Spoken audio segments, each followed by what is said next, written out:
बार में सारा मांस खा जाती है। ये क्या मुसीबत है? मुझे बहुत तकलीफ हो रही है। और वो धम से जमीन पे गिर पड़ती है और एकदम से इंसानी रूप में आ जाती है। अजीब, आप यहाँ जंगल में और मैं यहाँ कैसे? बस एक सबक ले रहा था। फिर सब गांव वाले हंसने लगते हैं। एक दिन की बात है, मुरली हमेशा की तरह सोन पापड़ी बनाकर उसे अपनी टोकरी में रखकर बेचने निकल जाता है और एक पेड़ के पास एक जगह अपनी सोन पापड़ी की टोकरी रखकर आवाज लगाने लगता है। आया रे सोन पापड़ी वाला, आया रे, पीली पीली रंग बिरंगी सोन पापड़ी लाया रे। मुरली जिस पेड़ के नीचे खड़ा होकर सोन पापड़ी बेच रहा होता है, उसी पेड़ पर चुड़ैल अपने बच्चों के साथ सो रही होती है। तभी मुरली की आवाज से चुड़ैल और उसके बच्चे जाग जाते हैं। तभी कुछ बच्चे मुरली की आवाज सुनकर भागे चले आते हैं। मुरली भैया, हमें सोन पापड़ी दो ना। ठीक है, मैं अभी सभी को एक एक करके सोन पापड़ी देता हूँ। चुड़ैल उन सभी बच्चों को इतने स्वाद के साथ सोन पापड़ी खाते हुए देख रही थी। ये सभी बच्चे इतना स्वाद, ऐसी रंग बिरंगी कौन सी चीज खा और बार बार खाने के लिए मांग रहे? और तो और इसमें तो उसमें से इतनी अच्छी खुशबू भी आ रही है। तभी एक बच्चा मुरली से कहता है, भैया, आपकी रंग बिरंगी सोन पापड़ी खाकर मजा ही आ गया।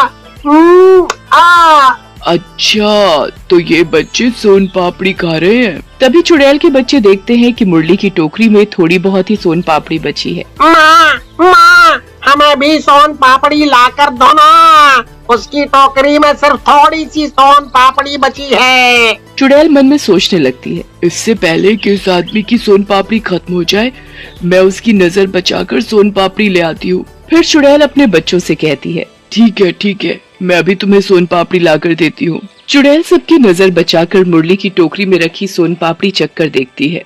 अरे वाह, ये तो बड़ी अच्छी सोन पापड़ी है।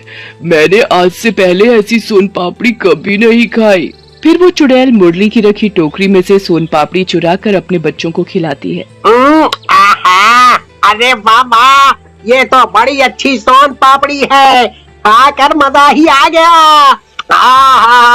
माँ, थोड़ी सी सोन पापड़ी और लाकर दो ना। तभी चुड़ैल देखती है कि उसकी टोकरी में अब एक भी सोन पापड़ी नहीं बची है। अरे, इस आदमी की टोकरी में तो एक भी सोन पापड़ी नहीं बची। शाम हो जाती है तो मुरली अपनी सोन पापड़ी की टोकरी लेकर अपने घर की ओर जाने लगता है। अरे, ये आदमी तो अपने घर जा रहा है। इसकी सोन पापड़ी इतनी अच्छी और स्वादिष्ट है कि बस खाकर मजा ही आ गया। अगर ये आदमी घर चला गया तो मुझे उसके घर का पता कैसे चलेगा? मैं इसकी सोन पापड़ी अपने बच्चों को कैसे खिला पाऊंगी? इससे पहले कि ये आदमी अपने घर जाए, मैं इसके पीछे पीछे जाकर इसका घर देख लूंगी और फिर रोज मैं इसके घर से सोन पापड़ी लाकर मैं और मेरे बच्चे खाया करेंगे। ये सोचकर फिर चुड़ैल भी मुरली के पीछे पीछे उसके घर चली जाती है और घर पहुंचकर मुरली अपनी पत्नी को आवाज लगाता है, सीमा, ओ सीमा। आ रही हूँ बाबा, आ रही हूँ। तभी मुरली की पत्नी सीमा दरवाजा खोल देती है और मुरली घर के अंदर आ जाता है। मुरली के साथ चुड़ैल भी घर में आ जाती है, जिसका किसी को भी पता नहीं चलता कि चुड़ैल भी उनके घर में आ चुकी है। क्या बात है, आज आप बड़ी जल्दी आ गए? आज मेरी सोन पापड़ी जल्दी बिक गई, इसलिए मैं भी जल्दी आ गया। अरे, आप सोन पापड़ी इतनी अच्छी जो बनाते हो, जल्दी बिकेगी कैसे नहीं? मैंने आपके लिए खाना लगा दिया है, आप हाथ मुंह धोकर खाना खा लो। मुरली खाना खाकर सुबह के लिए सोन पापड़ी बनाने में लग जाता है और जब वो सारी रंग बिरंगी सोन पापड़ी बना लेता है तो सोने चला जाता है। चुड़ैल इतनी सारी रंग बिरंगी सोन पापड़ी देखकर, अरे वाह, इतनी सारी सोन पापड़ी। फिर चुड़ैल थोड़ी सी सोन पापड़ी खाकर देखती है। मजा ही आ गया। ये सोन पापड़ी तो इतनी अच्छी है कि बूढ़ा आदमी भी बिना दांत के खा ले। इससे पहले कि सुबह हो जाए, मैं सारी की सारी सोन पापड़ी चुरा कर ले जाती हूँ। फिर चुड़ैल मुरली की बनाई हुई सारी सोन पापड़ी चुरा कर अपने घर ले जाती है। ये लो बच्चों, सोन पापड़ी। चुड़ैल के बच्चे एक एक करके सारी सोन पापड़ी खा जाते हैं। माँ, ये सोन पापड़ी तो बहुत ही अच्छी थी, कल फिर हमें सोन पापड़ी ला कर देना। ठीक है, और फिर अगली सुबह मुरली सुबह जल्दी नहा धोकर तैयार हो जाता है और सोन पापड़ी बेचने के लिए वो जाने लगता है तो देखता है, अरे ये क्या, सोन पापड़ी की टोकरी तो एकदम खाली है, इसमें से सोन पापड़ी कहाँ गई? मुरली हैरान था कि सारी की सारी सोन पापड़ी कहाँ गायब हो गई। सोन पापड़ी के बारे में वो अपनी पत्नी सीमा से, सीमा, क्या तुम्हें पता है कि टोकरी में से सारी की सारी सोन पापड़ी कहाँ गई? अरे ये क्या, सोन पापड़ी की टोकरी तो एकदम खाली है, इसमें से सोन पापड़ी कहाँ गई? यही तो मैं तुमसे पूछ रहा हूँ कि टोकरी में से सोन पापड़ी कहाँ गई? कल रात मैंने सारी सोन पापड़ी टोकरी में बनाकर रखी थी, फिर इसमें से कहाँ चली गई? घर में सोन पापड़ी के गायब होने की वजह से मुरली परेशान हो जाता है और वो आज बेचने भी नहीं जा पाता। फिर जैसे ही रात होती है वो सोन पापड़ी बनाने में लग जाता है और जब सारी सोन पापड़ी बना लेता है तो उन्हें टोकरी में ढककर रख देता है और सो जाता है। उधर चुड़ैल और उसके बच्चों को सोन पापड़ी खाने का मन करता है। माँ, आज भी सोन पापड़ी लाकर दो ना, हमें और सोन पापड़ी खानी है। खानी तो मुझे भी है, उसकी सोन पापड़ी है ही इतनी अच्छी कि रुका ही नहीं जाता। फिर चुड़ैल मुरली के घर दोबारा सोन पापड़ी चुराने चली जाती है और उसकी सोन पापड़ी की टोकरी खोल कर देखती है। वाह वाह, इतनी सारी सोन पापड़ी! और वो सारी की सारी सोन पापड़ी लेकर अपने घर चली जाती है। ये लो बच्चों, तुम्हारी सोन पापड़ी। सोन पापड़ी देखकर चुड़ैल के बच्चों के मुंह से लार टपकने लगती है। सोन पापड़ी, आज तो खाकर मजा ही आ जाएगा।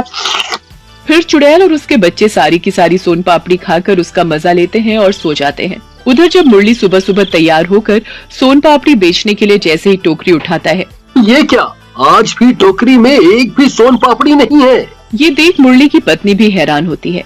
समझ नहीं आता कि रोज रात में कौन हमारी सोन पापड़ी चुरा कर ले जाता है। अब मैं सोन पापड़ी कहाँ से बेचूंगा? अगर मैं सोन पापड़ी नहीं बेचूंगा तो खाना खाने के लिए पैसे कहाँ से आएंगे? फिर मुरली अपने सर पर हाथ रखकर बैठ जाता है और रोने लगता है। हे भगवान, ना जाने हमारी सोन पापड़ी कौन चुरा कर ले जा रहा है और हमें पता भी नहीं। तुम चिंता मत करो जी, आज रात मैं जाकर देखती हूँ कि कौन हमारी सोन पापड़ी चुरा कर ले जाता है। मुरली सोन पापड़ी बनाने में लग जाता है और जब सोन पापड़ी बनकर तैयार हो जाती है तो उसे टोकरी में रखकर सो जाता है। मुरली की पत्नी चादर ओढ़कर सोने का नाटक करने लगती है और जैसे ही रात होती है तभी चुड़ैल आती है और सारी की सारी सोन पापड़ी उठाकर ले जाती है। चुड़ैल, ये तो चुड़ैल है और ये हमारी सोन पापड़ी चुरा कर ले जाती है। तभी सीमा अपने पति मुरली को जगाती है। उठो जी, अरे उठो जी। मुरली अपनी पत्नी के जगाने पर जाग जाता है और वो भी चुड़ैल को देखकर हैरान होता है। चुड़ैल, ये तो चुड़ैल है। हमारी सोन पापड़ी और कोई नहीं बल्कि ये चुड़ैल चुरा कर ले जाती है। ऐसे तो हम बर्बाद हो जाएंगे। तुम देखते जाओ मैं क्या करती हूँ। ये चुड़ैल फिर कभी हमारी सोन पापड़ी नहीं चुरा पाएगी। अब तुम आराम से सो जाओ। और फिर अगली सुबह मुरली और सीमा रात होने का इंतजार करते हैं और जैसे ही रात होती है सीमा खुद सोन पापड़ी बनाने लग जाती है। ये क्या, तुम सोन पापड़ी बना रही हो? तुम्हें पता भी है कि तुम्हारे हाथ की बनी सोन पापड़ी खाकर दस्त लग जाते हैं। बस तुम देखते जाओ।